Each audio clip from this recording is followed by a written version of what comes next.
Un Juan 2 obstáculos para la comunión con Dios. A. La comunión y el problema del pecado. 1. Primera, un propósito de Juan al escribir esta carta, para que no pequéis. Hijitos míos, estas cosas os escribo para que no pequéis. A. Estas cosas os escribo para que no pequéis. Un Juan 1:8 dejó en claro que el pecado es un hecho, al menos un hecho ocasional, en la vida del cristiano. Un Juan 1:9 deja en claro que siempre hay perdón por el pecado confesado. Sin embargo, Juan también quiere que quede claro que el cristiano debe preocuparse por el pecado. Una razón para escribir esta carta fue para que no pequéis. Y Juan previamente reprendió la idea de que podemos llegar a ser perfectos sin pecado, un Juan 1:8. Al mismo tiempo, quiere dejar en claro que no tenemos que pecar. Dios no hace pecar al creyente. B. Para que no pequéis, este es el deseo de Dios para el creyente. Si el pecado es inevitable para nosotros, no es porque Dios haya decretado que debemos pecar. Todos los recursos para la victoria espiritual son nuestros en Jesucristo y ese recurso nunca se retira. Y Juan aborda esto debido al tema de la relación con Dios, un Juan 1:3, y el hecho de que el pecado puede romper nuestra comunión con Dios, un Juan 1:6. Él quiere dejar en claro que Dios no ha creado un sistema en el que debamos romper la comunión con Él a través del pecado. 2. La debilidad viene en nuestra carne, que no está constantemente dispuesta a confiar en Jesús para la victoria sobre el pecado. Dios promete que un día la carne se perfeccionará mediante la resurrección. 1b. 2. Ayuda para el pecador y la restauración de la comunión. Y si alguno hubiere pecado, abogado tenemos para con el Padre, a Jesucristo el justo. Y Él es la propiciación por nuestros pecados, y no solamente por los nuestros, sino también por los de todo el mundo. A. Abogado tenemos, el deseo de Dios es que no peques. Sin embargo, si lo hacemos, hay una disposición un abogado defensor de nuestro lado. Nuestro abogado es Jesucristo mismo. Y Lenski sobre la antigua palabra para abogado. Demóstenes la usa para designar a los amigos del acusado que voluntariamente intervienen e instan personalmente al juez a que decida a su favor. B. Abogado tenemos. Jesús es nuestro defensor, incluso cuando pecamos ahora. Dios no se sorprende por el comportamiento humano. Lo ha visto todo de antemano. No nos perdonó en un momento para decir más tarde, mira lo que hicieron ahora. Si hubiera sabido que irían y harían eso, nunca los habría perdonado. Su perdón está disponible para nosotros ahora. Y es como si estuviéramos de pie como el acusado en la corte celestial, ante nuestro juez justo, Dios el Padre. Nuestro abogado se pone de pie para responder a los cargos. Es completamente culpable, señoría. De hecho, incluso lo ha hecho peor de lo que se le acusa, y ahora se confiesa plena y completamente ante ti. El mazo golpea y el juez pregunta, ¿cuál debería ser su sentencia? Nuestro abogado responde, su sentencia será la muerte, él merece toda la ira de este tribunal justo. Todo el tiempo, nuestro acusador Satanás, se está divirtiendo mucho con todo esto. Somos culpables. Admitimos nuestra culpa. Vemos nuestro castigo. Pero luego, nuestro abogado pide acercarse al banquillo. Al acercarse al juez, simplemente dice, papá, este me pertenece. Pagué su precio. Recibí la ira y el castigo de este tribunal que se merece. El mazo suena de nuevo y el juez grita, culpable de los cargos, penalización cumplida. Nuestro acusador empieza a volverse loco. Ni siquiera vas a ponerlo en libertad condicional. No, grita el juez. La pena ha sido pagada por completo por mi hijo. No hay nada por lo que ponerlo en libertad condicional. Entonces el juez se vuelve hacia nuestro abogado y dice, hijo, dijiste que este te pertenece. Lo dejo a tu cuidado, caso cerrado. Si abogado tenemos para con el Padre, a Jesucristo el justo, podemos pensar que nuestro pecado pone a Dios en nuestra contra. Pero el amor de Dios es tan grande que, en su amor, Él fue a la máxima medida para hacernos capaces de enfrentarnos a su santa justicia. A través de Jesús, Dios puede ser por nosotros incluso cuando somos pecadores culpables.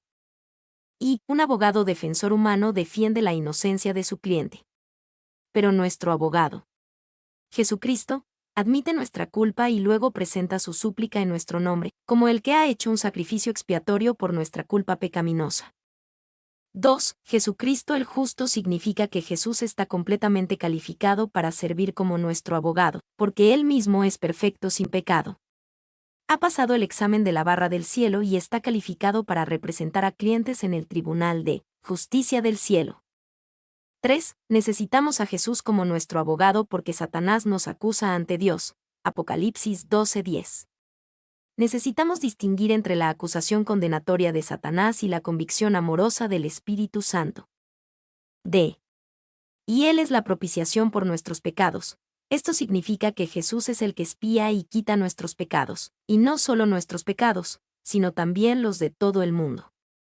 Y propiciación lleva la idea de presentar un regalo a los dioses, a fin de apartar el disgusto de los dioses. Los griegos pensaban en esto en el sentido de que el hombre esencialmente sobornaba a los dioses para que le hicieran favores al hombre. Pero en la idea cristiana de la propiciación, Dios mismo se presenta a sí mismo, en Jesucristo, como aquello que apartará su justa ira contra nuestro pecado. 2. Alfred sobre propiciación. La palabra implica que Cristo, como nuestra ofrenda por el pecado, nos reconcilió a Dios y a nosotros por nada más que por su muerte voluntaria como sacrificio. Con esto ha desviado la ira de Dios de nosotros. Y no solo nuestros pecados, sino también por los de todo el mundo. Aunque Jesús hizo su propiciación por todo el mundo, sin embargo, no todo el mundo es salvo y está en comunión con Dios. Esto se debe a que la expiación no es igual al perdón. El día de la expiación del Antiguo Testamento, Levítico 16:34, demuestra esto, cuando el pecado de todo Israel era expiado cada año en el día de la expiación. Sin embargo, no todo Israel era salvo. Y las palabras también por los de todo el mundo anuncian al mundo que Dios se ha ocupado del problema del pecado, mediante la propiciación de Jesucristo. El pecado no necesita ser una barrera entre Dios y el hombre, si el hombre recibe la propiciación que Dios ha provisto en Jesús. 2. La razón de la inserción de lo particular aquí está bien dada por Lutero. Es un hecho patente que tú también eres parte del mundo entero, para que tu corazón no pueda engañarse a sí mismo y pensar, el Señor murió por Pedro y Pablo, pero no por mí. Alfred. 3. 3-6. El fruto de la comunión. Y en esto sabemos que nosotros le conocemos, si guardamos sus mandamientos. El que dice, yo le conozco, y no guarda sus mandamientos, el tal es mentiroso, y la verdad no está en él. Pero el que guarda su palabra, en este verdaderamente el amor de Dios se ha perfeccionado. Por esto sabemos que estamos en él. El que dice que permanece en él, debe andar como él anduvo. Y en esto sabemos que nosotros le conocemos. La evidencia de que alguien conoce a Dios y tiene comunión con Él es que guarda sus mandamientos. Una obediencia simple y amorosa es el resultado natural de la comunión con Dios. Y tenemos un abogado bondadoso en el cielo. Tenemos una invitación abierta a la restauración a través de la confesión. Sin embargo, estas cosas no hacen que el hombre convertido se descuide de los mandamientos. Dios cambia el corazón en la conversión y escribe su ley en nuestro corazón. 2. Aquellos hombres que piensan que la gracia de Dios, cuando se predica plena, justa y claramente, conducirá a los hombres al pecado, no saben lo que dicen ni lo que afirman. ¿Odiaré a Dios porque es bondadoso conmigo, lo maldeciré porque me bendice? Me atrevo a afirmar que muy pocos hombres razonan así. Spurgeon. El tal es mentiroso, y la verdad no está en él. La verdad de esto es tan cierta que si uno no vive una vida marcada por la obediencia, su afirmación de comunión, el conocimiento experiencial, con Dios puede ser justamente desafiada. Y yo le conozco, sin embargo, distingue entre conocer a Cristo y conocer a Cristo. Es posible que sepamos mucho sobre muchos de nuestros grandes hombres, aunque no los conocemos. Ahora, nunca salvará a un alma el saber acerca de Cristo. El único conocimiento salvador es conocerlo a Él mismo, y confiar en Él, el Salvador viviente, que ahora está a la diestra de Dios. Spurgeon. Pero el que guarda su palabra, en este verdaderamente el amor de Dios se ha perfeccionado. Juan también establece el vínculo entre nuestra obediencia y nuestro amor a Dios. Un amor perfeccionado, la idea es maduro, por Dios se manifestará en la obediencia. Y la presencia de esta obediencia y amor nos da la seguridad de que estamos en Jesús. Por esto sabemos que estamos en Él. Y, regístralo, cuando uno se vuelve cristiano, hay un cambio en su relación con el pecado. El pecado no se elimina en el creyente hasta que llega a la gloria, pero su relación con el pecado cambia cuando realmente se convierte en cristiano. Un cristiano ya no ama al pecado como antes. Un cristiano ya no se jacta de su pecado como antes. Un cristiano ya no planea pecar como lo hacía antes. Un cristiano ya no recuerda con cariño su pecado como antes. Un cristiano nunca disfruta plenamente de su pecado como antes. Un cristiano ya no se siente cómodo en el pecado habitual como antes. 2. El cristiano ya no ama el pecado. Es el objeto de su horror más severo. Ya no lo considera una mera nimiedad, ni juega con él, ni habla de él con indiferencia. El pecado es abatido en el corazón del cristiano, aunque no es expulsado. El pecado puede entrar en el corazón y luchar por el dominio, pero no puede sentarse en el trono. Spurgeon. D. El que dice que permanece en él, debe andar como el anduvo. El pensamiento se completa en un círculo. Cuando permanezcamos en Jesús, andaremos como el anduvo, viviremos vidas de obediencia y amor. Cuando queremos andar como el anduvo, debemos comenzar por permanecer en él. Y, andar como el anduvo, no somos llamados a imitar la forma en que Jesús caminó sobre el agua, sino su caminar diario con Dios el Padre. El poder espiritual evidente en la vida de Jesús fluyó de una vida fiel, regular y disciplinada de comunión y obediencia. 2. El punto aquí es que el que conoce a Dios llevará cada vez más una vida justa, porque Dios es justo. No significa que estará libre de pecado. Juan ya ha demostrado que cualquiera que diga esto está mintiendo. Simplemente significa que se moverá en una dirección marcada por la justicia de Dios.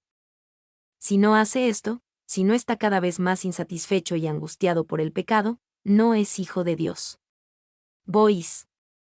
4. 7-11. El imperativo absoluto del amor. Hermanos, no os escribo mandamiento nuevo, sino el mandamiento antiguo que habéis tenido desde el principio. Este mandamiento antiguo es la palabra que habéis oído desde el principio. Sin embargo, os escribo un mandamiento nuevo, que es verdadero en él y en vosotros, porque las tinieblas van pasando, y la luz verdadera ya alumbra. El que dice que está en la luz, y aborrece a su hermano, está todavía en tinieblas. El que ama a su hermano, permanece en la luz, y en él no hay tropiezo. Pero el que aborrece a su hermano está en tinieblas, y anda en tinieblas, y no sabe a dónde va, porque las tinieblas le han cegado los ojos. Hermanos, no os escribo mandamiento nuevo. Os escribo un mandamiento nuevo. El mandamiento del que escribió Juan era al mismo tiempo antiguo, en el sentido de que fue predicado a los hermanos en toda su vida cristiana, y nuevo, en el sentido de que Jesús lo llamó un mandamiento nuevo en Juan 13:34. Y el nuevo mandamiento de amar del que Jesús habló en Juan 13:34 era realmente nuevo por varias razones. Una de las razones más importantes era que Jesús mostró una clase de amor nunca antes visto, un amor que debíamos imitar.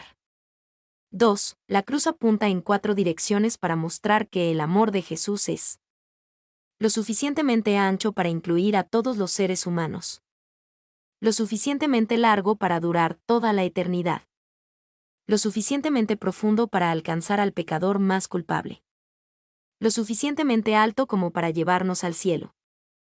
Este es un nuevo amor, un amor que el mundo nunca había visto antes de la obra de Jesús en la cruz. B. Porque las tinieblas van pasando, y la luz verdadera ya alumbra. El mandamiento nuevo del amor es necesario debido a las tinieblas que marcaban a la humanidad, especialmente a los gentiles. Esto fue antes de que luz verdadera iluminara la obra terminada de Jesús. C. El que dice que está en luz y aborrece a su hermano, está todavía en tinieblas. Anteriormente en este capítulo, Juan nos examinó según la medida moral de nuestro andar con Dios. Más tarde nos examinará de acuerdo con la doctrina como medida de nuestro andar con Dios. Ahora nos examina de acuerdo con nuestro amor por otros cristianos como una medida de nuestro andar con Dios. Y, así como nuestra relación con el pecado y nuestra obediencia es una medida de nuestra comunión con Dios, también lo es nuestro amor por el pueblo de Dios. Si decimos que estamos en la luz pero odiamos a nuestro hermano, entonces nuestra afirmación de comunión con el Dios que es la luz, 1 Juan 1:5, es vacío. pero el que ama a su hermano demuestra que permanece en la luz y no tropieza. 2. Parece claro que la expresión aquí no es lo mismo que su prójimo, ya que San Juan les escribe a los cristianos y habla de su comunión entre ellos. Alfred. 3. A veces es fácil pensar, seguir a Jesús sería fácil si no fuera por todos los cristianos. Y muchos cristianos viven como heridos andantes, lisiados por las cicatrices que otros cristianos les han infligido. Sin embargo, esta medida sigue en pie. Si no podemos amarnos unos a otros, entonces no tenemos forma de afirmar un amor real por Dios. Nuestra relación con Dios se puede medir por nuestro amor por otros cristianos. 4. Por un lado, Dios es misericordioso al requerir esto, porque somos medidos por cómo amamos a otros cristianos, no a aquellos que no son cristianos. Por otro lado, Dios nos da una medida particularmente difícil, porque a menudo quizás con razón esperamos mucho más de nuestros amigos y asociados cristianos. D. Pero el que aborrece a su hermano está en tinieblas, y anda en tinieblas. El punto es claro. Si perdemos el amor, lo perdemos todo. No queda nada. Puedes hacer todas las cosas correctas, creer todas las verdades correctas, pero si no amas a otros cristianos, entonces todo está perdido. Las 3 pruebas moral, doctrinal y del amor están todas juntas, como las piernas en un taburete de 3 patas. Y es muy fácil para las personas colocar el ministerio o tener razón por encima del amor en el cuerpo de Cristo. Debemos ministrar y debemos tener la razón, pero debemos hacerlo todo con amor, sino con acciones perfectas, con el debido arrepentimiento. Y no sabe a dónde va, porque las tinieblas le han cegado los ojos. Sabiendo la importancia que Jesús le dio a nuestro amor mutuo, Juan llegará a decir que si aborrecemos a nuestro hermano, andamos en tinieblas y somos incapaces de ver, hemos sido cegados. Y recuerden que el odio también se puede expresar con indiferencia. El verdadero amor se demostrará a sí mismo los unos por los otros. 2. Podemos estar seguros de que el propio Juan vivió esta vida de amor, pero no siempre fue así. El mismo Juan aprendió el amor en este punto, porque al principio de su vida fue conocido como uno de los hijos del trueno. Una vez quiso hacer descender fuego del cielo sobre aquellos que rechazaban a Jesús, Lucas 9:54. D. Juan se dirige a sus lectores según su medida de madurez espiritual. 1. 12. Hijitos, cuyos pecados han sido perdonados. Os escribo a vosotros, hijitos, porque vuestros pecados os han sido perdonados por su nombre. Os escribo a vosotros, hijitos, cada uno de nosotros comenzamos la vida cristiana como hijitos. Cuando estamos en este estado espiritualmente, es suficiente que sepamos y nos asombremos del perdón de nuestros pecados y de todo lo que Dios necesitó para perdonarnos justamente en Jesucristo. B. Porque vuestros pecados os han sido perdonados por su nombre, esto es algo por lo que regocijarse. Si no nos regocijamos en esto, algo anda mal. Probablemente no veamos la maldad de nuestro pecado y la grandeza de su perdón. Cuando vemos cuán grande es nuestro pecado y cuán grande fue el costo de ganarnos el perdón, nos obsesionamos con la gratitud por haber sido perdonados. Hijitos, este perdón es el gozo especial de los hijitos de Dios, porque el perdón de Dios no llega gradualmente. Incluso el cristiano más joven está completamente perdonado. Nunca serán más perdonados. El perdón es un regalo de Dios, no un logro del hombre. Y, observa bien, perdonados por su nombre. Las razones del perdón no se encuentran en nosotros, sino en Dios. 2. 13. Padres, quienes tienen un conocimiento experimental de Jesucristo. Os escribo a vosotros, padres, porque conocéis al que es desde el principio. Os escribo a vosotros, padres, tan ciertamente como hay hijitos también hay padres. Estos son hombres y mujeres de profunda y larga posición espiritual. Tienen el tipo de andar con Dios que no llega de la noche a la mañana. Estos son como grandes robles en el Señor, que han crecido grandes y fuertes a través de los años. B. Porque conocéis, esto es en lo que la madurez espiritual tiene sus raíces. No es tanto en un conocimiento intelectual, aunque eso es parte de ella, sino más en la profundidad de la comunión y la relación que tenemos con Jesús. No hay sustituto para años y años de una relación experiencial con Jesús. 3. 13b. Jóvenes, quienes han conocido la victoria espiritual. os escribo a vosotros, jóvenes, porque habéis vencido al maligno. Os escribo a vosotros, jóvenes, así como hay hijitos y padres, también hay jóvenes. Se trata de hombres y mujeres que ya no son niños pequeños, pero aún no son padres. Son la primera línea de la obra de Dios entre su pueblo. Y el atributo propio de la juventud es llevar a cabo las partes activas de la vida si son soldados, participar en todo el servicio activo. Alfred. B. Porque habéis vencido al maligno, ellos están en batalla contra el maligno. No enviamos a nuestros niños pequeños a la guerra y no enviamos a nuestros ancianos al frente. Se espera de los jóvenes el mayor esfuerzo, el mayor costo y la mayor fuerza. Y, por esta razón, muchos han buscado permanecer en la niñez espiritual el mayor tiempo posible. Esto está mal. Es como ser un desertor o un vagabundo. Esperamos que los niños no luchen en guerras y que otros los apoyen, pero no esperamos eso de los adultos. Se vencido al maligno. Estos jóvenes han vencido a los enemigos espirituales que buscarían destruir su vida espiritual. Saben lo que es luchar contra Satanás y sus emisarios como socios de Dios. 4:13c. Hijitos, que conocen al Padre. Os escribo a vosotros, hijitos, porque habéis conocido al Padre. Porque habéis conocido al Padre. En esta primera etapa de crecimiento espiritual, hundimos nuestras raíces profundamente en el amor y cuidado paternal de Dios. Lo conocemos como nuestro Padre cariñoso y nos vemos a nosotros mismos como sus hijos dependientes. ¿Y no te glorías en Él? Hijitos cuando empiezan a hablar y van a la escuela, que orgullosos están de su padre. Su padre es el hombre más grande que jamás haya existido, nunca hubo nadie como él. Puede que les hables de grandes estadistas, de grandes guerreros o de grandes príncipes, pero no son nadie. Su padre llena todo el horizonte de su ser. Bueno, así es ciertamente con nosotros y con nuestro Padre Dios. Spurgeon. B. Hijitos. Juan usa palabras diferentes para hijitos en los versículos 12 y 13. Tecnia y paidia respectivamente. Tecnia tiene más énfasis en la relación de dependencia del niño con sus padres, mientras que paidia tiene más énfasis en la inmadurez y la necesidad de instrucción del niño. 5. 14. Padres, quienes tienen un conocimiento experiencial de Jesucristo. Os he escrito a vosotros, padres, porque habéis conocido al que es desde el principio. Porque habéis conocido al que es desde el principio, la repetición de la misma idea de 1 Juan 2:13 muestra que debe enfatizarse. La relación con Jesucristo que tienen las personas en esta etapa de crecimiento espiritual es verdadera y profunda. Os he escrito a ustedes. A veces podríamos pensar, bueno, ¿no hay más?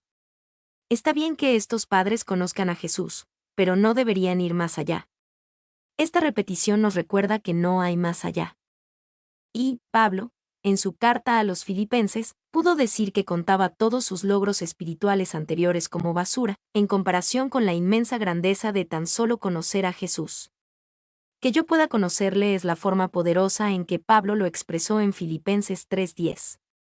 6:14b. Jóvenes, quienes son fuertes y conocen la victoria espiritual. Os he escrito a vosotros, jóvenes, porque sois fuertes, y la palabra de Dios permanece en vosotros, y habéis vencido al maligno. Os he escrito a vosotros, jóvenes. Una vez más, la repetición de la idea indica énfasis. Los jóvenes no solo han vencido al maligno, sino que lo han hecho con la fuerza que les llega a través de la palabra de Dios. La palabra de Dios es nuestra fuente de fortaleza espiritual. ¿Y te consideras uno de los jóvenes espiritualmente? Si es así, entonces, ¿eres fuerte? ¿Estás poniendo tu fuerza en un uso espiritual? ¿Te molesta que Dios pruebe y desarrolle tu fuerza? La palabra de Dios permanece en vosotros. Estos jóvenes, que habían alcanzado cierta madurez espiritual, eran conocidos por el hecho de que la palabra de Dios vivía en ellos. La palabra de Dios se había acogido a sus corazones. Un ataque a nuestra relación con Dios. Mundanalidad. 1:15. El problema de la mundanalidad. No améis al mundo, ni las cosas que están en el mundo. Si alguno ama al mundo, el amor del Padre no está en él. No améis al mundo. Juan nos ha dicho que si caminamos en la oscuridad del pecado y afirmamos estar en comunión con Dios, estamos mintiendo, 1 Juan 1:6. Ahora Juan señala un área específica del pecado que amenaza especialmente nuestra comunión con Dios: la mundanalidad, amar al mundo. B. No améis al mundo, ni las cosas que están en el mundo.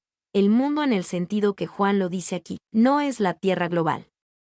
Tampoco es la masa de la humanidad, que Dios mismo ama, Juan 3:16. En cambio, es la comunidad de la humanidad pecadora que está unida en rebelión contra Dios. Y uno de los primeros ejemplos de esta idea del mundo en la Biblia nos ayuda a comprender este punto. Génesis 11 habla de la rebelión unida de la sociedad humana contra Dios en la Torre de Babel. En la Torre de Babel, había un líder antidios de la humanidad, cuyo nombre era Nimrod. Hubo una rebelión organizada contra Dios, al desobedecer el mandato de dispersarse por toda la tierra. Había una desconfianza directa en la palabra y promesa de Dios, en la construcción de lo que probablemente era una torre a prueba de agua para protegerse contra una futura inundación del cielo. 2. Toda la historia de la Torre de Babel también nos muestra otro hecho fundamental sobre el sistema mundial. El progreso, la tecnología, el gobierno y la organización del mundo pueden hacer que el hombre esté mejor, pero no que sea mejor. Como nos gusta estar mejor, es fácil enamorarse del mundo. 3. Finalmente, la historia de la Torre de Babel nos muestra que el sistema mundial, por impresionante y ganador que parezca, nunca vencerá a Dios. El Señor derrotó fácilmente la rebelión en la Torre de Babel. El sistema mundial nunca vencerá a Dios. C. No améis al mundo, es decir, no debemos amar ni el sistema del mundo ni su forma de hacer las cosas. Hay una forma secular, antidios o ignorante de Dios de hacer las cosas que caracteriza a la sociedad humana, y es fácil amar al mundo en este sentido. Y observa lo que el mundo quiere de nosotros: amor. Este amor se expresa en tiempo, atención y gasto. Somos animados y persuadidos a dedicar nuestro tiempo, atención y dinero a las cosas de este mundo en lugar de a las cosas de Dios. 2. Si amas al mundo, puedes ganar recompensas. Puedes encontrar un lugar de prestigio, de estatus, de honor, de comodidad. El sistema mundial sabe recompensar a los que lo aman. 3. Al mismo tiempo, incluso en el mejor de los casos, las recompensas que provienen de este mundo duran solo mientras vivimos. El problema es que aunque ganamos el prestigio, el estatus, el honor y la comodidad de este mundo, perdemos el prestigio, el estatus, el honor y la comodidad del cielo. D. Ni las cosas que están en el mundo. Esto no es tanto una advertencia contra el amor por la belleza del mundo que Dios creó, aunque siempre debemos amar al Creador en lugar de a la creación. En cambio, es más una advertencia en contra de amar las cosas materiales que caracterizan al sistema mundial. Y el mundo compra nuestro amor con las grandes cosas que tiene para darnos. Los automóviles, las casas, los dispositivos y el estatus que los acompaña, realmente pueden hacer que nuestros corazones se sientan como en casa en el mundo. Si alguno ama al mundo, el amor del Padre no está en él. Simplemente, el amor al mundo es incompatible con el amor al Padre. Por lo tanto, si uno afirma amar a Dios y, sin embargo, ama al mundo, algo está mal en tu afirmación de amar a Dios. Y, a lo largo de los siglos, los cristianos se han enfrentado a la atracción magnética del mundo de diferentes formas. En un tiempo se pensó que si eras un cristiano realmente comprometido y realmente querías amar a Dios en lugar de al mundo, dejarías la sociedad humana y vivirías como un monje o una monja en un monasterio desolado. 2. Este enfoque, y otros enfoques que buscan sacarnos del mundo, tienen dos problemas. El primer problema es que traemos el mundo con nosotros a nuestro monasterio. El otro problema es que Jesús quiso que estuviéramos en el mundo pero que no fuéramos del mundo. Vemos esto en su oración por nosotros en Juan 17, 14-18. 2, 16. El carácter del mundo. Porque todo lo que hay en el mundo, los deseos de la carne, los deseos de los ojos, y la vanagloria de la vida, no proviene del Padre, sino del mundo. Porque todo lo que hay en el mundo, el carácter del mundo se expresa a través de los deseos de la carne, los deseos de los ojos y la vanagloria de la vida. Estos deseos buscan llevar nuestra propia carne al pecado y a la mundanalidad. Y la idea detrás de la vanagloria de la vida es alguien que vive para la superioridad sobre los demás, principalmente al impresionar a los demás a través de apariencias externas, incluso si es mediante un engaño. 2. Para tener una idea de cómo funciona el mundo, piensa en los anuncios publicitarios que recuerdes con más frecuencia. Probablemente hagan un poderoso llamado a los deseos de la carne, a los deseos de los ojos o a la vanagloria de la vida. Muchos anuncios exitosos atraen a los tres. B. Los deseos de la carne, los deseos de la vista, y la vanagloria de la vida. Al enumerar estos aspectos del mundo, Juan puede tener en mente la primera búsqueda de la mundanalidad, la de Eva en el jardín del Edén, Génesis 3:6. Y de Eva en el huerto del Edén, se dice que tomó del fruto prohibido cuando vio que el árbol era bueno para comer. Pensó en lo bien que sabría el fruto, en cómo saciaría su carne. Ella fue tras los deseos de la carne. 2. De Eva en el huerto del Edén. Se dice que tomó del fruto prohibido cuando vio que el fruto era agradable a la vista. Vio lo bonito y deseable que era, y agradó su sentido artístico. Ella fue tras los deseos de los ojos. 3. De Eva en el huerto del Edén. Se dice que tomó del fruto prohibido cuando creyó que era deseable para hacerla sabia. Qué inteligente la haría el fruto.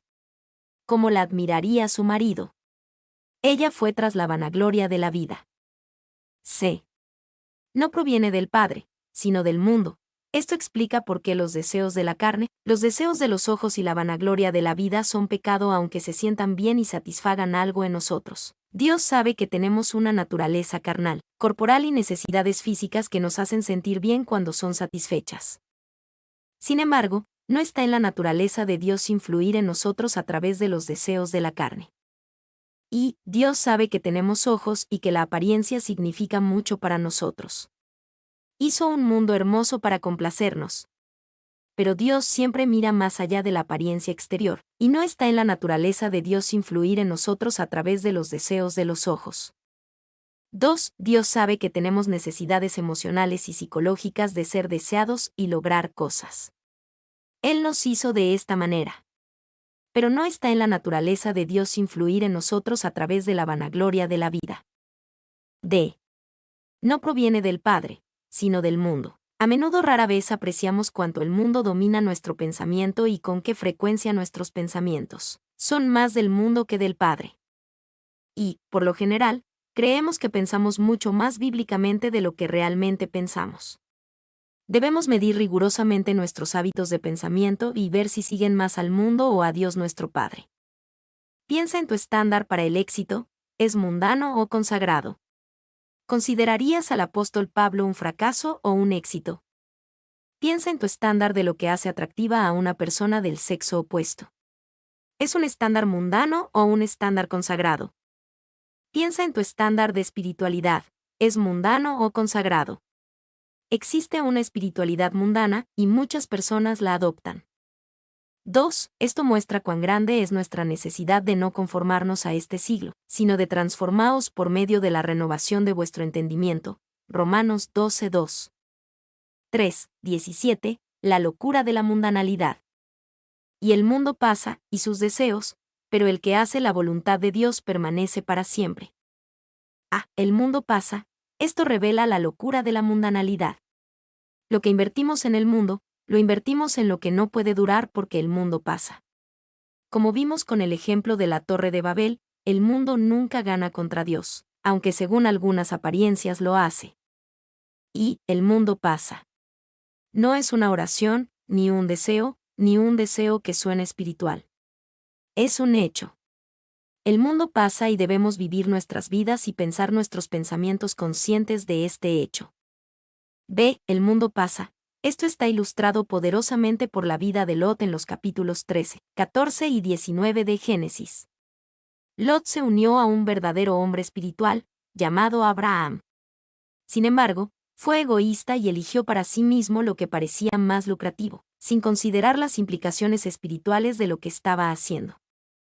Llegó a ser económicamente próspero, pero instaló su tienda en una ciudad mundana y malvada Sodoma.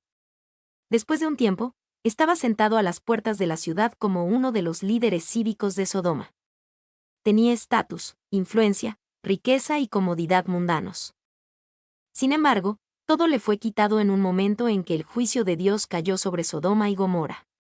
Lot puso todos sus huevos en la canasta equivocada y se quemó por el hecho de que el mundo pasa. Y los antiguos faraones eran enterrados en las pirámides con todo tipo de riquezas, que se pensaba que les serían de alguna utilidad en el mundo venidero. Al final, solo fueron útiles para los ladrones de tumbas. Los faraones no pudieron llevarse nada de sus cosas mundanas al mundo del más allá. Nadie atraviesa las puertas del cielo con una camioneta en movimiento llena de cosas de este mundo. Es cierto, el mundo pasa. C. El que hace la voluntad de Dios permanece para siempre. Esto contrasta fuertemente con el mundo pasajero. Debido a que algunas cosas son para siempre, es mucho más prudente invertir nuestra vida en lo que no se puede perder, hacer la voluntad de Dios. Y estamos en contacto regular con tres cosas eternas: el Espíritu Santo de Dios, las personas que te rodean y las palabras eternas registradas en el libro que tienes. El tiempo, la atención y los gastos invertidos en esas cosas son recompensas eternas. De un ataque a nuestra relación con Dios, religión falsa. 1, 18 a 19, el peligro de la religión falsa, el espíritu del anticristo. Hijitos, ya es el último tiempo, y según vosotros oísteis que el anticristo viene, así ahora han surgido muchos anticristos, por esto conocemos que es el último tiempo. Salieron de nosotros, pero no eran de nosotros, porque si hubiesen sido de nosotros, habrían permanecido con nosotros, pero salieron para que se manifestase que no todos son de nosotros. Hijitos, ya es el último tiempo. Juan vivía en la constante expectativa del regreso de Jesús, considerando su tiempo como el último tiempo. Esta es una expectativa que también deberíamos tener, sabiendo que el regreso del Señor puede llegar en cualquier momento. Y, al ver la naturaleza de nuestro tiempo y lo que dice la Biblia sobre el fin de los tiempos, deberíamos considerarnos como en los últimos minutos. B. El anticristo viene. Juan aquí se refiere a un individuo que ha capturado la imaginación de muchas personas, incluidas aquellas que ni siquiera conocen la Biblia. Muchos son ignorantes acerca de esta persona llamada el anticristo, excepto por lo que han aprendido de películas como La Profecía. Y es importante entender el nombre anticristo. El prefijo anti puede significar lo opuesto a o en lugar de. El anticristo es el opuesto a Jesús, él es en lugar de Jesús. 2. La mayoría de la gente se ha centrado en la idea del opuesto a Jesús. Esto les ha hecho pensar que el anticristo aparecerá como una persona supremamente malvada. Piensan que así como Jesús anduvo haciendo el bien, el anticristo irá haciendo el mal. Que así como el carácter y la personalidad de Jesús fueron hermosos y atractivos, el carácter y la personalidad del anticristo serán feos y repulsivos. Que así como Jesús dijo solo la verdad, el anticristo solo hablará mentiras. Esto enfatiza demasiado la idea del opuesto a Jesús. En cambio, el anticristo será más un en lugar de Jesús. Se verá maravilloso, será encantador y exitoso. Será el máximo ganador y aparecerá como un ángel de luz. 3. Algunos se han preguntado si este anticristo será un individuo o un sistema político. Esta es realmente una pequeña distinción, porque en cierto sentido será tanto una persona como un sistema político. En gran medida, un hombre representa y personifica a todo un gobierno o sistema. Cuando pensamos en la Alemania de los años 30 y 40, las cifras de Hitler como individuo y la Alemania nazi como Estado son prácticamente las mismas. El anticristo es un individuo, pero también estará asociado con un gobierno poderoso. C.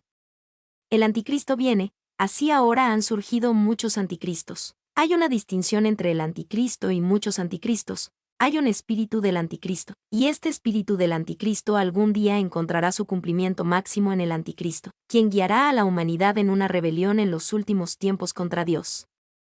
Y, en otras palabras, aunque el mundo todavía espera ver la última revelación del anticristo, hay pequeños avances de este hombre y su misión por venir. Estos son los anticristos con una pequeña a en lugar de una letra mayúscula A. D.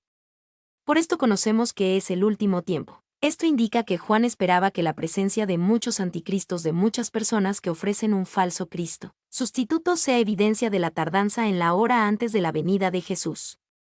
Juan escribe que esto era cierto en su época, podríamos decir que es aún más cierto en la nuestra. Y la palabra, anticristo, Aparece en la Biblia solo en las cartas de Juan y solo 5 veces en 4 versículos, 1 Juan 2:18, 22, 4:3, 2 Juan 7, pero aunque la palabra es infrecuente, la idea del anticristo es frecuente e importante. Bois. 2. Este anticristo tiene muchos títulos. Él es el cuerno pequeño en Daniel 7:8. Él es el rey altivo de rostro en Daniel 8:23. Él es el príncipe que ha de venir en Daniel 9:26. Él es el rey que hace su voluntad en Daniel 11, 36-45. Él es el que viene en su propio nombre en Juan 5:43. Él es el hijo de perdición, el hombre de pecado, el inicuo en 2 Tesalonicenses 2:3 y 2:8. 3. Esencialmente, el anticristo es un dictador mundial que conduce a la humanidad en lo que parece ser una edad de oro, hasta que muestra su verdadera cara, y el juicio de Dios se derrama sobre él y su imperio inmediatamente antes del regreso de Jesús. 4. Debemos prestar atención, porque el escenario mundial está listo para que surja un superhombre político y económico, un líder político único para organizar una confederación de naciones que domine el mundo. Los líderes nacionales hablan de un nuevo orden mundial, pero nadie ha podido definirlo realmente y mucho menos liderarlo. Sin embargo, este líder llegará. V. Este anticristo tendrá a su alrededor el tipo de culto a la personalidad que estamos condicionados a aceptar hoy. No solo en Estados Unidos practicamos una adoración enfermiza de las celebridades, sino que en todo el mundo, las naciones de cientos de millones de personas han sido inducidas a adorar a una persona como Lenin, Stalin o Mao. Esto nos muestra cuán fuerte puede ser un culto a una personalidad cuando el gobierno lo respalda de todo corazón. Todos estos desarrollos deberían hacernos entender que el anticristo está listo para ser revelado cuando sea el momento adecuado. Salieron de nosotros. Esto muestra que muchos de estos anticristos en un momento u otro se identificaron con comunidades cristianas. El hecho de que dejaran el cuerpo de Cristo demostró que, para empezar, no eran de nosotros. Y Juan no estaba hablando de alguien que deja una iglesia para comenzar a asistir a otra buena iglesia. Se refería a aquellos que abandonan la comunidad del pueblo de Dios. Esto revela que, para empezar, nunca fueron realmente parte del pueblo de Dios. 2. Podemos imaginar la escena. Existe cierta controversia entre la gente de una iglesia, y alguien responde diciendo, estoy tan harto de todo esto. Esta iglesia y todas las iglesias son solo un montón de hipócritas. No necesito nada de esto, puedo seguir a Dios a mi manera. Se van, no solo de una iglesia, sino que dejan cualquier tipo de iglesia. Podemos decir con justa razón que esta persona no parece ser cristiana, y su apariencia demuestra que nunca lo fue en realidad. Solo Dios conoce el corazón con certeza, pero la apariencia es de que confiaban en la iglesia, o confiaban en sí mismos, pero realmente no confiaban en Jesucristo. Si lo hubieran hecho, entonces el terreno común de confianza en Jesús sería mayor que cualquier otra dificultad que pudieran tener con otros cristianos. 3. Uno debe tener cuidado con aquellos que parecen ser tan espirituales que no pueden llevarse bien en ninguna iglesia. Uno ve estos de vez en cuando, personas que parecen ser tan talentosas, tan proféticas o tan espirituales que las echan o se van enojadas de cada iglesia a la que van. Finalmente, se quedan solos y parecen lo suficientemente felices con eso. El compañerismo con ellos mismos tiene que ser al menos compañerismo con alguien tan espiritual como ellos. Por supuesto, hay algo gravemente malo con esa supuesta espiritualidad. 4. Quizás la mayoría de los miembros de la iglesia visible también son miembros de la iglesia invisible, el cuerpo místico de Cristo, pero algunos no lo son. Están con nosotros pero en realidad no son de nosotros. Comparten nuestra compañía terrenal pero no nuestro nacimiento celestial. Stat. V. La verdad aleccionadora es que muchos de los que ofrecen un Jesús falso u opuesto provienen del verdadero cuerpo, de cristianos. F. Pero salieron para manifestarse que no todos son de nosotros. Una iglesia sana puede purgarse de venenos. El cristiano falso y transigente no se sentirá cómodo echando raíces en una iglesia saludable o se reconciliará con Dios o se irá. 2, 20-23. Identificar el espíritu del anticristo. Pero vosotros tenéis la unción del Santo, y conocéis todas las cosas. No os he escrito como si ignoraseis la verdad, sino porque la conocéis, y porque ninguna mentira procede de la verdad. ¿Quién es el mentiroso, sino el que niega que Jesús es el Cristo? Este es anticristo, el que niega al Padre y al Hijo. Todo aquel que niega al Hijo, tampoco tiene al Padre. El que confiesa al Hijo, tiene también al Padre. A vosotros tenéis la unción. Aquí Juan se refería a una unción común, que pertenece a todos los creyentes. Esta es una unción que hace posible el discernimiento para quienes lo buscan en el Señor, y conoceréis todas las cosas. Y, cuando el Nuevo Testamento habla de la unción, habla de ella como propiedad común de todos los creyentes. Esto es cierto aunque todos los creyentes no estén caminando en la unción que Dios les ha dado. El Nuevo Testamento no habla de una unción especial dada a individuos en particular. 2. Entre algunos cristianos de hoy, hay un enfoque bastante mágico o supersticioso de esta idea de la unción. En sus mentes, la unción es como un virus o un germen que puede transmitirse por contacto casual o infectar a todo un grupo.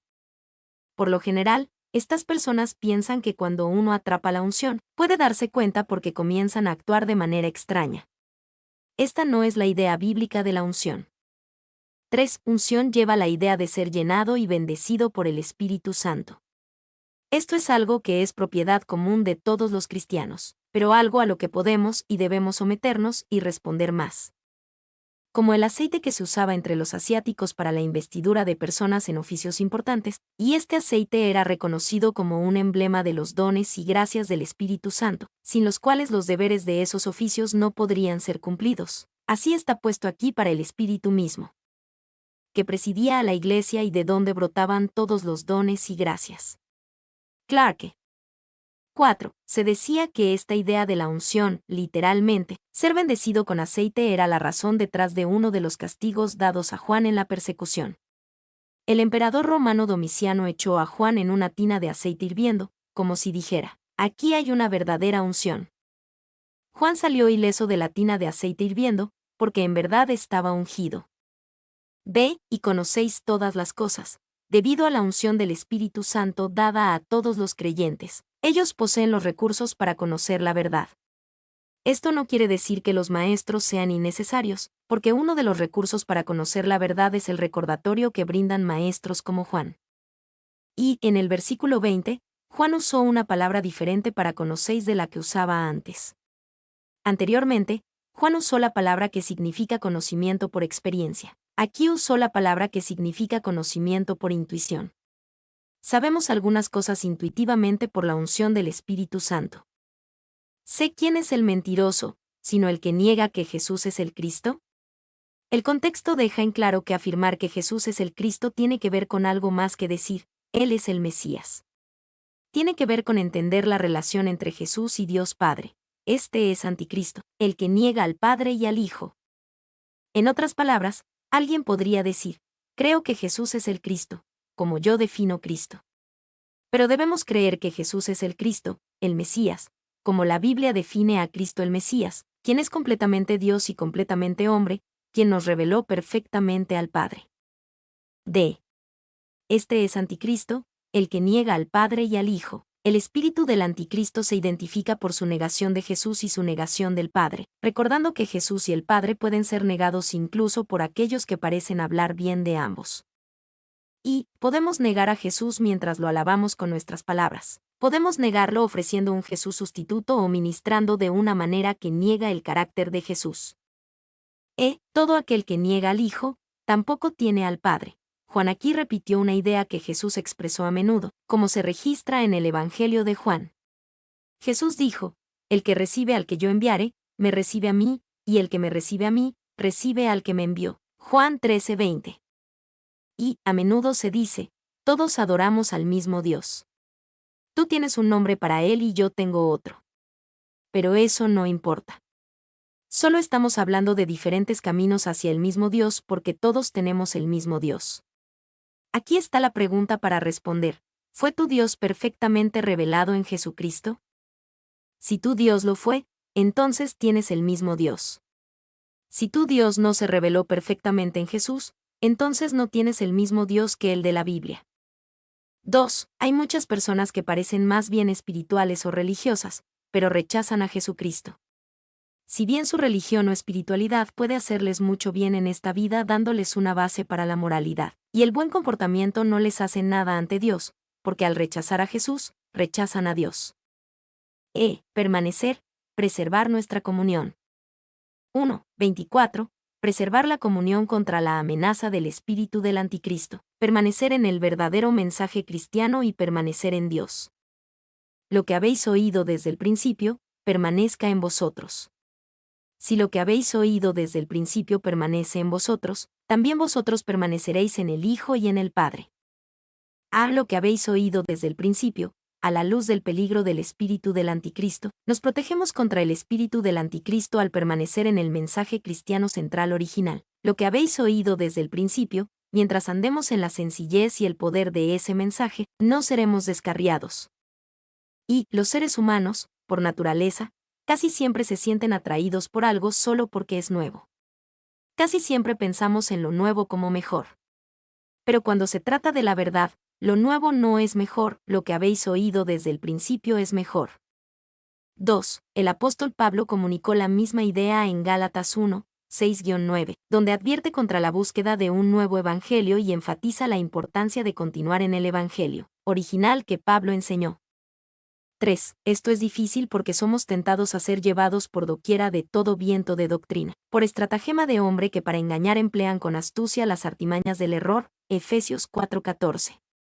A menudo anhelamos algo nuevo y emocionante, incluso si se aparta de lo que habéis oído desde el principio. Lo que habéis oído desde el principio. Esto no describe cualquier enseñanza que pueda recibir cualquier cristiano cuando esté siguiendo a Jesús por primera vez. El principio, para estos creyentes, describe el tiempo en que estaban bajo la enseñanza de los apóstoles, que ahora se registra para nosotros en el Nuevo Testamento. Y, en pocas palabras, permanecemos en lo que es desde el principio cuando nos mantenemos cerca de nuestras Biblias. Si ese era tu entorno cuando eras un joven cristiano, maravilloso. Pero si no fue así, colócate en ese entorno ahora. Se permanece en vosotros. Esto no significa solo saberlo, sino vivirlo. Cuando vivamos en la sencillez de la verdad de Jesucristo, permaneceremos en el Hijo y en el Padre. Y nuestro mundo está lleno de personas que buscan a Dios, algunas con sinceridad y otras sin sinceridad. Pero si alguien quiere realmente vivir en Dios, Juan nos dice cómo: deja que el mensaje de los apóstoles, que habéis oído desde el principio, viva en ti. 2. Juan no dijo: si conoces la palabra de Dios, conoces a Dios, porque alguien puede tener un conocimiento intelectual básico de la palabra de Dios. Pero sí dijo: si la palabra de Dios vive en ti, Dios vive en ti. Podemos llegar a una relación viva y creciente con Dios a través de su palabra. También vosotros permaneceréis en el Hijo y en el Padre. Esto es absolutamente necesario para la vida cristiana. Juan usará la palabra permanecer 6 veces en estos pocos versículos, y la idea se repite en todo el Nuevo Testamento. Y permanecer en Jesús, vivir en Jesús, no es una cosa pasiva, es una cosa activa. Debemos entregarnos tanto mental como espiritualmente a vivir en Jesús. Nosotros permanecemos en Él, no por una ley física, como una masa de hierro permanece sobre la tierra, sino por una ley mental y espiritual, por la cual la grandeza del amor y la bondad divinos nos mantiene unidos al Señor Jesús. Spurgeon. 2. Sin embargo, no solo somos llamados a permanecer en Él, sino que también sabemos que Él permanece en nosotros. Es una relación de 2 vías. Debes tener cuidado de permanecer en Cristo tanto como si todo dependiera de ti mismo, y, sin embargo, puedes mirar la promesa del pacto y ver que la verdadera razón de tu permanencia en Cristo radica en la operación de su amor y su gracia inmutables. Spurgeon. 2:25. La bendición de permanecer en la verdad y en Dios, vida eterna. Y esta es la promesa que Él nos hizo, la vida eterna. Esta es la promesa, cuando su verdad, lo que escuchamos desde el principio, vive en nosotros. Entonces Dios vive en nosotros. Cuando Dios vive en nosotros, tenemos una promesa. En este tipo de vida, la promesa de vida eterna es real. Vida eterna. Esto no es mera inmortalidad. Todo ser humano, creado a imagen de Dios, es inmortal, en el sentido de que nuestra alma vivirá para siempre, ya sea en el cielo o en el infierno. Entonces, la vida eterna no solo significa una vida que dura por la eternidad. Describe el tipo de vida que Dios, el Eterno, tiene en sí mismo. Y, por lo tanto, si bien la idea de la vida eterna se refiere a la vida más allá de este mundo presente, no comienza cuando morimos. Si no tenemos la vida eterna ahora, no la obtendremos cuando muramos. 2. Por eso es tan importante tener la promesa de la vida eterna ahora mismo. Y tenemos esta promesa si la verdad de Dios permanece en ti y permanecemos en el Hijo y en el Padre. 3. Entonces, permanecer es nuestra base de confianza en Dios. Tenemos la promesa de la vida eterna mientras permanecemos. Debes estar en una unión viva, amorosa y duradera con el Hijo de Dios, o de lo contrario no estás en un estado de salvación. Spurgeon. 3, 26 a 27, nuestra protección contra el engaño, la unción. Os he escrito esto sobre los que os engañan. Pero la unción que vosotros recibisteis de él permanece en vosotros, y no tenéis necesidad de que nadie os enseñe, así como la unción misma os enseña todas las cosas, y es verdadera, y no es mentira, según ella os ha enseñado, permaneced en él. Os he escrito esto. Juan sabía que había engaño entre estos primeros cristianos, y eso le preocupaba. Tenía una pasión por mantenerlos en consonancia con el mensaje de verdad de Dios. La unción que vosotros recibisteis de él permanece en vosotros. Esta permanencia y unción es lo que permite a los cristianos continuar en la verdad. Y Juan se refirió por primera vez a esta unción en un Juan 2:20. Esta unción no es propiedad privada de unos pocos cristianos especiales o espectaculares. Todos los cristianos tienen la presencia del Espíritu de Dios dentro de ellos. C. No tenéis necesidad de que nadie os enseñe, tal como dijo en un Juan 2:20, sabéis todas las cosas. Juan nos dice nuevamente que la unción que recibimos de Dios nos guía a la verdad. Somos guiados a la verdad en un nivel de 1 a 1, Dios lo confirma en nuestros corazones. Y, nuevamente, el mensaje de Juan es simple. Debido a la unción del Espíritu Santo dada a todos los creyentes, ellos poseen los recursos para conocer la verdad. Esto no quiere decir que los maestros sean innecesarios, porque uno de los recursos para conocer la verdad es el recordatorio que brindan maestros como Juan. De permanecer en él, esta unción que nos guía a la verdad también nos guiará más cerca de Jesús. 4, 28 a 29, que significa vivir en Jesús. Y ahora, hijitos, permaneced en él, para que cuando se manifieste, tengamos confianza, para que en su venida no nos alejemos de él avergonzados. Si sabéis que él es justo, sabed también que todo el que hace justicia es nacido de él. Permaneced en él, para que cuando se manifieste, tengamos confianza, para que en su venida no nos alejemos de él avergonzados. Permanecer en Jesús significa que no debemos tener miedo o sentirnos avergonzados cuando Jesús regrese. Esto se debe a que lo hemos conocido íntimamente y, por lo tanto, podemos estar confiados en su venida. Y Juan trae una imagen desafiante. Cuando Jesús regrese, algunas personas tendrán miedo porque nunca conocieron a Jesús. Pero entre los que le conocen, algunos no temerán, se sentirán avergonzados delante de él. Se darán cuenta de que han estado viviendo vidas mundanas e infructuosas. En un momento, el entendimiento los abrumará de que aunque hayan logrado cualquier otra cosa en la vida, no permanecieron en él como podrían haberlo hecho. 2. El apóstol Pablo habla de los apenas salvados. Él sufrirá pérdida, si bien él mismo será salvo, aunque así como por fuego, 1 Corintios 3:15. Hay para quienes, al menos por un momento, la venida de Jesús será un momento de decepción más que de gloria. 3. Es importante que consideremos detenidamente estos asuntos porque es difícil medir la distancia entre apenas salvado y casi salvado. Es peligroso contemplar preguntas como, ¿qué es lo más poco que puedo hacer y aún así llegar al cielo?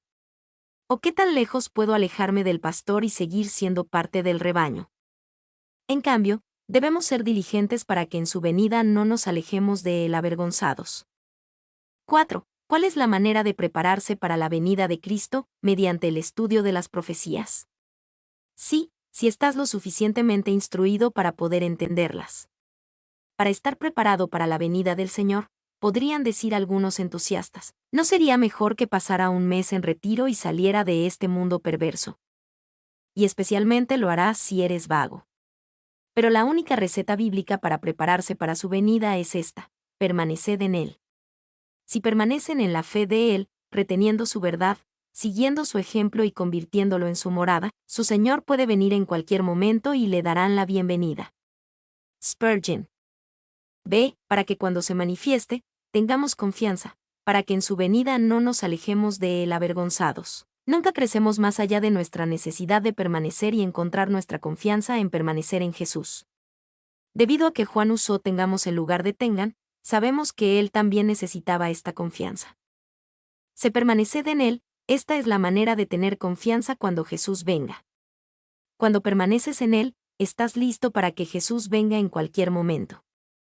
Y la idea de vivir en Jesús es muy importante en la Biblia.